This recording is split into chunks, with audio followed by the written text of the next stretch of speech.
আসসালামু আলাইকুম এভরিওয়ান, কী অবস্থা সবার? আশা করি সবাই ভালো আছেন। তো ব্যাংকের পরীক্ষার ডেটও হয়ে গেল। 5 তারিখে সিনিয়র অফিসার জেনারেলের পরীক্ষা হবে। তো একদিকে প্রাইমারি, আরেকদিকে সিনিয়র অফিসার জেনারেলের পরীক্ষা। তো প্রাইমারির পরীক্ষাও নাকি 19 ডিসেম্বর হওয়ার কথা, পিএসসি খুবই তড়িঘড়ি করতেছে। তো প্রাইমারি ব্যাংক দুইটা নিয়েই কম্বাইন্ড প্রিপারেশন নিচ্ছি এখন, কি আর করার। তো প্রোমোডোরো মেথডটা ইউজ করি আমি, সেটা হচ্ছে 25 মিনিট করে পড়ে 5 মিনিট ব্রেক নিলে হচ্ছে অল্প সময়েই অনেক ইফেক্টিভলি পড়া যায়। অনেকে 10 ঘন্টা, 12 ঘন্টা, 8 ঘন্টা, দরকার নেই 6 ঘন্টা আপনি ইফেক্টিভলি পড়লেও সেটা অনেক। আর যারা আরও বেশি সময় দিতে পারেন সেটা তো আরও ভালো, কারণ কিছু আপুরা আছেন সংসার সব কিছু বাচ্চা সামলিয়ে পড়াটা অনেক বেশি টাফ হয়ে যায়। আমার নিজেরও সংসার সামলিয়ে আমি তেমন সময়ই দিতে পারি না, আর শীতে তো দিনটা ছোট। তো আমি প্রোমোডোরো টেকনিক ইউজ করি, 25 মিনিট করে পড়ে 5 মিনিট করে ব্রেক। দিনে তেমন সময় পাওয়া যায় না, যা পাওয়া যায় সেটা সন্ধ্যার পরেই। তো আমি সিলেবাস ধরে ধরে এখন টিএম পার্টগুলো পড়তেছি। তো ইংরেজির জন্য নিয়েছিলাম আমি ফ্রেজ অ্যান্ড ইডিয়মস রেগুলার 20টা করে নিচ্ছি। তারপর ওয়ান ওয়ার্ড সাবস্টিটিউশন, এটা ব্যাংকের জন্য অনেক বেশি ইম্পর্টেন্ট, এটা নিচ্ছি। প্রাইমারিতেও এসে থাকে, তো যেগুলোর কম্বাইনলি এসে থাকে ওগুলাই আর কি দেখতেছি এখন। দেন সমাস পড়বো আজকে। তো সকালে উঠেই রোদের মধ্যে পড়তে বসে পড়লাম।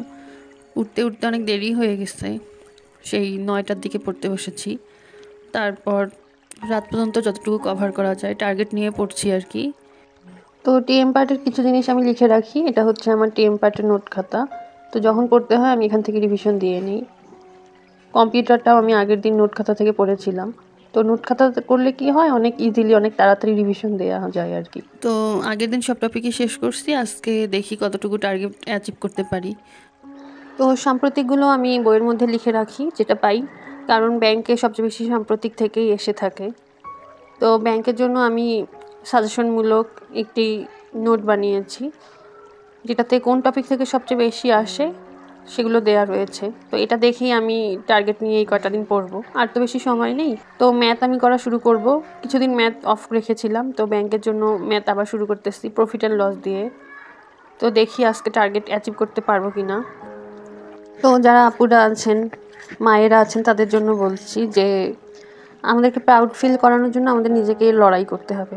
হয়তো বা অনেকের হাজব্যান্ডের অনেক কিছু থাকতে পারে, বাবা মার থাকতে পারে, কিন্তু নিজের জন্য নিজেকেই করতে হবে, যেন আমরা দিন শেষে বলতে পারি যে হ্যাঁ আমি আমার জন্যই প্রাউড। তো নিজেকে যেন নিজে প্রাউড ফিল করতে পারি, এজন্য বেশি বেশি করে পড়াশোনা করা উচিত আমাদের, সময় নষ্ট না করে।